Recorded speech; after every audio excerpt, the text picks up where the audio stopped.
queda dos anjos é uma daquelas histórias, né, que a gente acha que conhece de cor e salteado. Mas, e se a versão mais famosa, aquela da grande rebelião no céu, não for a história completa? Ou, quem sabe, nem a original? É exatamente o que vamos analisar hoje, mergulhando na visão esotérica de Eliphas Levi sobre esse mito tão fundamental.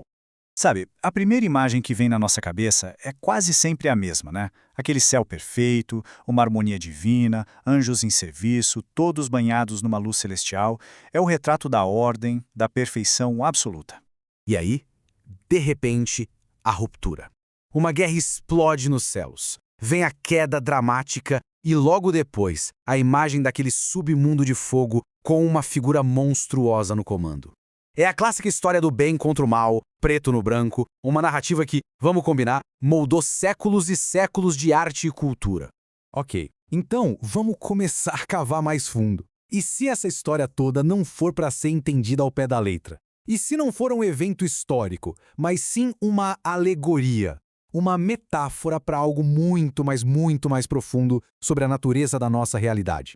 É bem aqui que a gente encontra a figura de Eliphas Levi, um ocultista lá do século XIX. Para ele, essa história popular era só a casca da fruta. Por baixo dela, existia uma verdade simbólica, uma chave. Uma chave para a gente entender não só o mito, mas, olha só, a nossa própria condição humana. Agora, um ponto bem importante. Muita gente pensa, de verdade, que essa história toda da rebelião e da queda tá lá no comecinho da Bíblia, no livro de Gênesis. Mas a verdade é que não tá. Pelo menos não com todos os detalhes que a gente imagina. O Levi, que era um estudioso profundo da Cabala, ele apontou para outro lugar, uma fonte bem diferente e, olha, bem mais antiga para explicar a origem desse mito.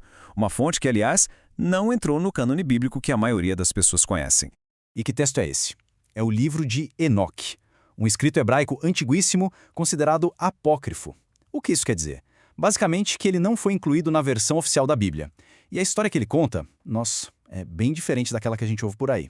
E aqui que o roteiro vira de cabeça para baixo. A motivação da queda muda completamente. Não foi orgulho, não foi rebelião contra Deus. A citação diz tudo.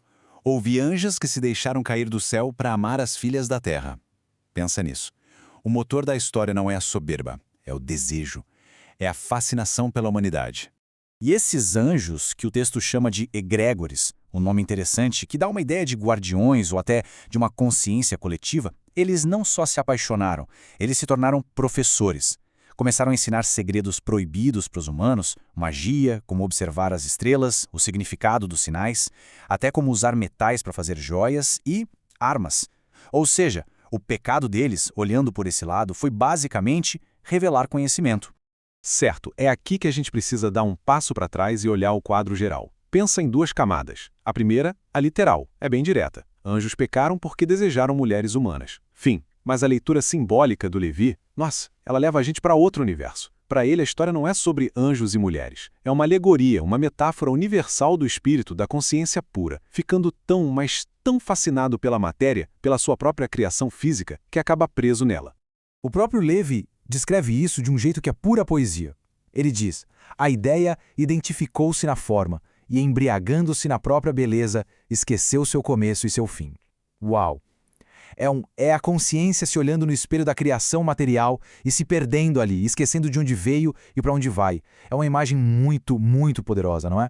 E essa maneira de pensar, de enxergar uma história como uma alegoria do espírito e da matéria, de buscar significados ocultos por baixo da superfície, isso é a pura essência da Cabala, que era a área de estudo do Levi. É por isso que quando a gente vê símbolos complexos como esse querubim de Ezequiel, a ideia não é entender literalmente, eles funcionam como mapas, sabe? Diagramas que mostram todas as camadas de significado sobre como o universo e a nossa consciência funcionam. Então vamos recapitular. Se a queda não é sobre orgulho e rebelião, mas sim sobre um mergulho na matéria por fascinação, por amor, bom, isso muda tudo. Vira o jogo completamente. E claro, isso vai redefinir de forma radical a figura mais famosa e talvez a mais mal compreendida de todas, Lúcifer. Vamos começar pelo nome, Lúcifer. A gente ouve e já pensa em algo maligno, né? Mas a origem, em latim, lux fero, quer dizer simplesmente portador da luz. E para Eliphas Levi era exatamente isso. Lúcifer não é uma pessoa, não é um ser maligno, é o nome que ele deu para uma força da natureza, o que ele chamava de grande agente mágico, ou luz astral. Tá, mas o que diabos é essa força, essa luz astral? Pensa nela como se fosse a eletricidade do universo, ou a internet. É uma força universal, neutra, que está em todo lugar. É ela que transporta a luz, a vida, ela é um repositório de todas as formas possíveis, e é um poder que pode tanto criar coisas incríveis quanto destruir tudo. A força em si não é boa nem má. O que define o resultado é a vontade que está no controle. Ok, isso nos leva a uma pergunta inevitável. Se Lúcifer é essa força neutra da natureza, então quem, ou melhor, o que é Satã? O que é o diabo nessa história toda? Para responder isso, o Levi vai buscar uma pista num lugar bem interessante, o próprio Evangelho. Tem uma passagem que uma entidade é questionada sobre o nome dela e a resposta é: meu nome é Legião, porque somos muitos. A chave, segundo o Levi, está toda aí, nesse plural. Somos muitos, ou seja, não é um ser único. E aí vem a grande sacada de Levi. Satã não é uma entidade consciente, não é um rei do inferno sentado num trono. Satã é a personificação do desequilíbrio. É o nome que a gente dá para a soma de toda a ignorância, toda a perversidade, todo o caos que nasce da falta de harmonia. É a tal legião de vontades humanas em desequilíbrio.